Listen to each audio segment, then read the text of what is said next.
Kadrun Yaman semakin gila dan jumawa. Di hadapan massa aksi 411, keturunan imigran menantu Rizik Syihab berteriak, "Kami adalah majikan kalian. Kami adalah pemilik bangsa dan kedaulatan Indonesia." Entah kenapa gitu ya, orang-orang luar, orang-orang pendatang yang ketika datang ke Indonesia, mereka cenderung ingin melakukan tindakan-tindakan yang arogan gitu. Kami adalah majikan kalian. Kami adalah pemilik bangsa. Kami adalah pemilik kedaulatan Indonesia. Mereka seolah-olah lebih mulia, lebih suci, lebih hebat, lebih luar biasa. Padahal sebenarnya mereka datang ke negeri ini cuma numpang gitu. Ini mungkin kayaknya ada mental-mental para pendatang yang datang ke Indonesia dan mereka jadi nggak tahu diri tentang negeri ini. Udahlah numpang, nggak tahu diri. Fir'aun ditengelamin sama Allah SWT. Apalagi yang nggak punya ijazah. Fir'aun dihancurin sama Allah. Apalagi cuma pemimpin yang ngomongin kangkung. GNPR, Gerakan Nasional Pembela Rakyat, PRED lah. Pembela Rakyat, pembikin gaduh rakyat lah ya itu. Siap terus berjuang. Siap terus melawan.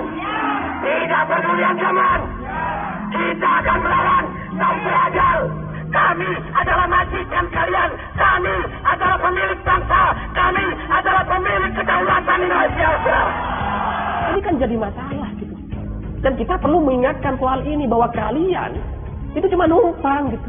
Jadi negara ini sebenarnya sama sekali nggak butuh kalian. Kalau kalian mau pulang ke negara kalian, kita terima kasih, alhamdulillah.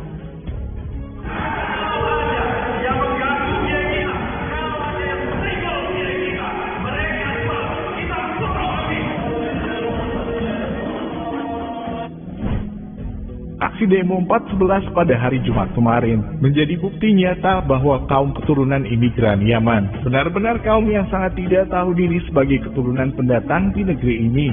Pernyataan menantu Rizik Syihab Hanif Alatas itu juga menjadi bukti bahwa Bani Kadrun pemuja keturunan Arab adalah manusia-manusia yang sudah hilang harga dirinya. Sebagai bangsa pribumi, mereka seperti kerbau yang dicucuk hidungnya, yang hanya bisa diam dan tidak berani berbuat apa-apa. Ketika Kadrun Yaman berteriak di hadapan mereka bahwa para Kadrun Yaman adalah majikan mereka, pemilik kedaulatan Indonesia. Entah racun apa yang telah diberikan Kadrun Yaman kepada para pengikutnya, sehingga mereka yang notabene adalah bangsa pribumi Indonesia terlihat begitu bodoh dengan memuja para keturunan pendatang, dan dengan rela pula membiarkan harga diri mereka diinjak-injak sedemikian rupa. Mereka seperti sudah benar-benar kehilangan akal sehat mereka, sehingga mau saja dijadikan budak para keturunan pendatang, yang jelas-jelas telah membodohi mereka menggunakan agama. Apa kalau bukan bodoh namanya? Di tanah warisan nenek moyang mereka, para pribumi justru dengan sukarela dijadikan budaknya Kadrun Yaman. Harga diri mereka sudah diinjak-injak dan direndahkan. Namun mereka tetap memuja dan membela.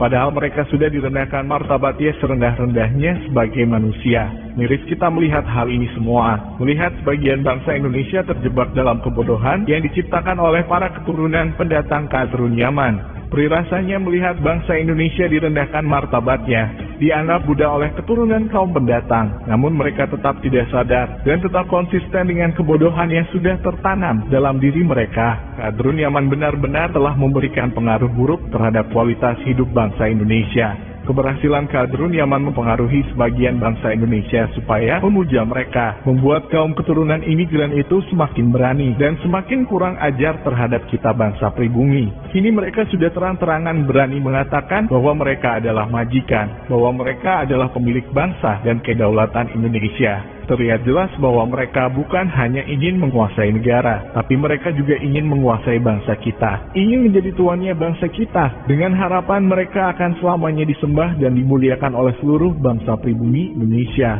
Bangsa teman gerombolan Kadrun Yaman ini, mereka sangat tidak tahu diri. Semakin kesini semakin menjadi-jadi dan semakin kurang ajar terhadap kita sebagai bangsa pribumi. Kebaikan dan keramahan bangsa Indonesia bukannya membuat mereka berterima kasih dan menjaga sikap mereka, tapi malah membuat mereka tinggi hati dan berbuat semena-mena terhadap bangsa Indonesia. Kita itu kan masyarakat yang sabar, sekali dicolek, sekali diganggu, kita masih maafkan, oke, gak apa-apa. Tapi kalau bertahun-tahun terus seperti ini, para pendatang itu terus melakukan keonaran-keonaran di Jakarta.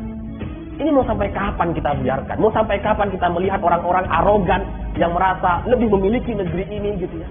Merasa lebih berkuasa di negeri ini, padahal mereka bukan siapa-siapa dan cuma numpang di negeri ini. Ini kapan kita mau selesaikan masalah ini? Kalau aparat negaranya nggak berani menindak kroco umat, gundal lagi lapar begini, apa mau minta bantuan rakyat ya nggak apa-apa, umumin sama rakyat Indonesia, Pak Polisi, darurat sipil gitu Pak Jokowi sekalian. Saya sebelumnya tidak pernah mengatakan ini karena saking jengkelnya saya harus mengingatkan soal ini, bahwa kalian itu cuma numpang dan harus tahu diri. Semua orang kan nggak tahu akan dilahirkan dari mana gitu ya. Tapi ketika mereka datang ke Indonesia dan numpang di negeri ini, mestinya mereka tahu diri. Kami adalah majikan kalian. Kami adalah pemilik bangsa. Kami adalah pemilik kedaulatan Indonesia. Insya Allah, anak-anak Nusantara sudah sangat gerak. Kalau diumumkan oleh Pak Jokowi misalkan diminta tolong langsung untuk menangani kelompok ini, nggak usah ragu-ragu, akan berangkat semua ke Jakarta. Tapi ngomong gitu loh, ngomong bahwa polisi sudah tidak sanggup menghadapi mereka. Kalau di negara mereka sekarang konflik terjadi, krisis, perang bertahun-tahun nggak selesai-selesai gitu. Ya itu kan di negara mereka. Negara ini, Indonesia, kita nggak mau menjadi negara seperti di Timur Tengah gitu. Ya, kita udah gemas mau maju sendiri, tidak boleh. Tapi mereka dibiarkan, rakyat dihalang-halangi untuk mencegah mereka. Tapi sementara mereka dibiarkan, ya kalau hanya sekedar demo biasa nggak masalah lah. Tapi kalau udah membawa bendera-bendera HTI, bendera-bendera khilafah, teriakan Jokowi mundur, mau hina-hina presiden, dibiarkan. Nah, terus maunya apa negara ini? Jadi daripada kalian sampai sekarang mencoba untuk ngerecokin dan bikin ribut, bikin onar di Indonesia, ya saya sarankan lebih baik kalian pulang saja ke negara kalian masing-masing gitu. Daripada kalian bikin onar dan merusak negeri yang damai seperti Indonesia ini. Sangat tidak tahu diri dan tidak pernah sadar diri memang para kadrun keturunan Yaman ini. Tidak bosan-bosannya selalu membuat kegaduhan dan selalu mengganggu ketentraman hidup bangsa Indonesia. Kita sebagai bangsa pribumi Indonesia harus tetap berjaga-jaga. Presiden Jokowi adalah bangsa asli pribumi Indonesia dan kita para bangsa pribumilah yang memilihnya sebagai pemimpin bangsa Indonesia.